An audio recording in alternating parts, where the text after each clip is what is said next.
নমস্কার, আমি জয়দেব শাস্ত্রী। সমাজে অশুচি বা অপয়া ট্যাগ দেওয়া কাদের হয় জানেন কি?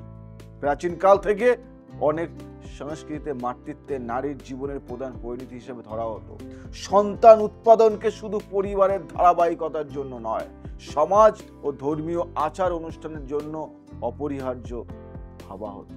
যেসব নারী সন্তান জন্ম দিতে পারতেন না তাদের অশুভ বা অসম্পূর্ণ মনে করা হতো জানেন। আবার বিধবা নারীর ক্ষেত্রেও একই রকম একটি ধারণা তৈরি হয়, কারণ স্বামীকে হারানো মানে সমাজে তাদের এক ধরনের অপূর্ণতা বা অভাব দেখায়। এই দুই শ্রেণীর নারীদেরকে তাই প্রায়শই শুভ কাজ থেকে দূরে রাখা হতো। কতই না কষ্ট হতো তাদের। একে সমাজতাত্ত্বিকভাবে বলা যায় পিতৃতান্ত্রিক ভ্রান্ত ধারণার ফলাফল। তাই আজ এই বিষয় নিয়ে আমি আলোচনা করব। আমি জয়দেব শাস্ত্রী, শুনতে থাকুন। একটু অন্যরকম আলোচনা নিয়ে আমি আজকে এসেছি।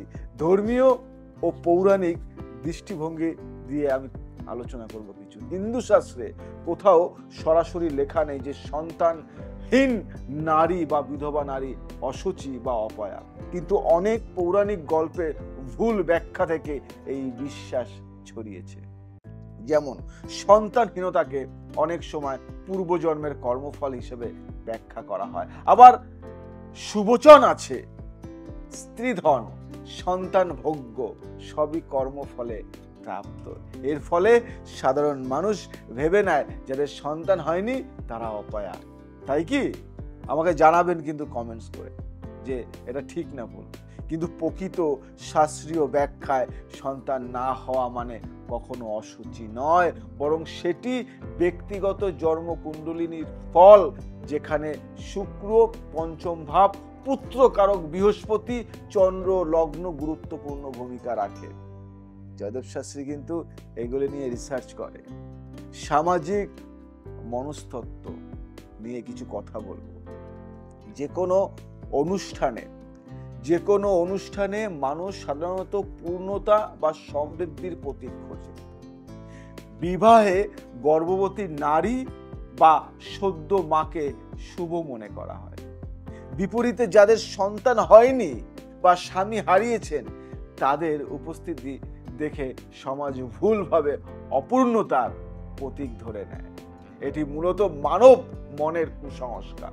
বাস্তবে এর কোনো জ্যোতিষীয় বা ধর্মীয় ভিত্তি নেই। তবুও আমরা সবাই খুব বাজেভাবে এইগুলিকে অন্যদিকে নিয়ে যাই, কিন্তু এগুলি করা উচিত নয়। আমাদের দৃষ্টিভঙ্গি দিয়ে, জ্যোতিষীয় দৃষ্টিভঙ্গি দিয়ে, জ্যোতিষশাস্ত্র অনুযায়ী সন্তান না হওয়া মূলত গ্রহদোষ, যেমন পঞ্চম ভাবে শনি, মঙ্গল, রাহু, কেতুর অশুভ প্রভাব বা বৃহস্পতির দুর্বল্য। আবার বিধবা হওয়ার মূলত সপ্তম ভাব ও মঙ্গল দোষের ফল, এটা মাথায় রাখবে। কিন্তু এগুলি ব্যক্তিগত ভাগ্যচক্রের ফল। এর সঙ্গে অপয়া বা অশুচি ট্যাগের কোনো সম্পর্ক নেই, বরং এরা নিজেরা জীবনে অসাধারণ শক্তিশালী হন, কারণ কঠিন পরীক্ষার মধ্যে দিয়ে তারা বেঁচে থাকে। আজকে আমি এইসব বিষয়ে অনেক কথা বলবো, অনেক কিছু আলোচনা করব। তাই কাউকে অশুচি বা অপয়া বলার আগে অন্তত এই ভিডিওটা তার সামনে ধরবেন, চালিয়ে দেবেন। কাউকে অশুচি বলতে নেই, সন্তান হয়নি মানে সে অশুচি।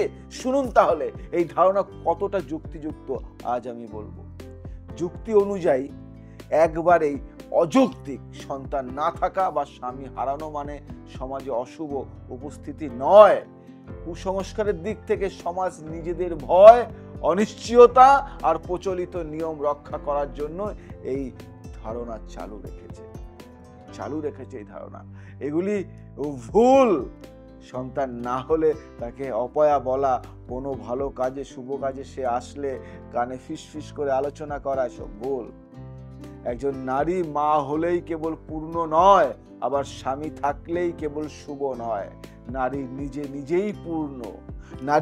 নিজেই পূর্ণ, কারণ তিনি সৃষ্টির প্রতীক। তাই অশুচি বা অপয়া ভাবা সমাজের ভ্রান্ত ধারণা, যার কোনো ধর্মীয় বা জ্যোতিষীয় ভিত্তি নেই। যারা সন্তানহীন বা স্বামীহারা তাদের উপস্থিতি কোনো অশুভ নয়, বরং তারা জীবনের কঠিন শিক্ষার প্রতীক। তাদের থেকে আমরা ধৈর্য, শক্তি আর সহিষ্ণুতার শিক্ষা পাই। শুনবে, দেবী শক্তির পূজা প্রতি মঙ্গলবার বা শুক্রবার মা দুর্গা অথবা মা সন্তোষীর পূজা করুন, দারুণ ফল পাবে। লাল ফুল, সিঁদুর ও প্রদীপ নিবেদন করে বলুন, মা সমাজে যেন আমার অশুভ না ভেবে শক্তি হিসেবে গ্রহণ করে। পঞ্চমী বা অষ্টমীর দিন বিশেষ মন্ত্র পাঠ করুন। ওং দ্রং দুর্গায় নমঃ 108 বার জপ করলে আত্মিক শক্তি বৃদ্ধি হয়। এতে মানসিক কষ্ট ও অপমান থেকে মুক্তি মেলে। একটা বাস্তু উপায় বলবো আপনাদের জন্য। ঘরের উত্তর পূর্ব কোণে মানে ঈশান কোণ গঙ্গা জল ভরা একটি তামার পাত্র রাখুন। প্রতি সোমবার গঙ্গা জল বদলে দিন। এটি শুভ শক্তি টেনে আনে এবং সমাজে সম্মান বাড়ায়। এটা করুন, দারুণ ফল পাবেন।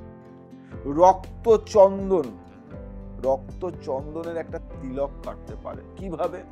সকালবেলায় পুজোর পর কপালে রক্তচন্দনের তিলক করুন।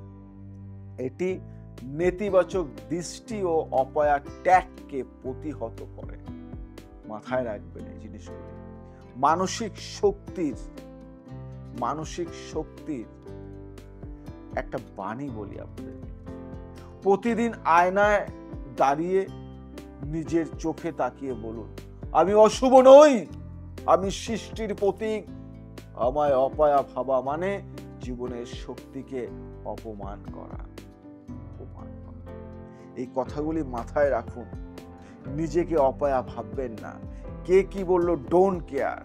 আজ যে আপনাকে অপয়া ভাববে, অসুচি ভাববে, কাল সে আপনার পায়ের কাছে এসে পড়বে। জানবেন, আজকে বলবো আমি এই কথাটি।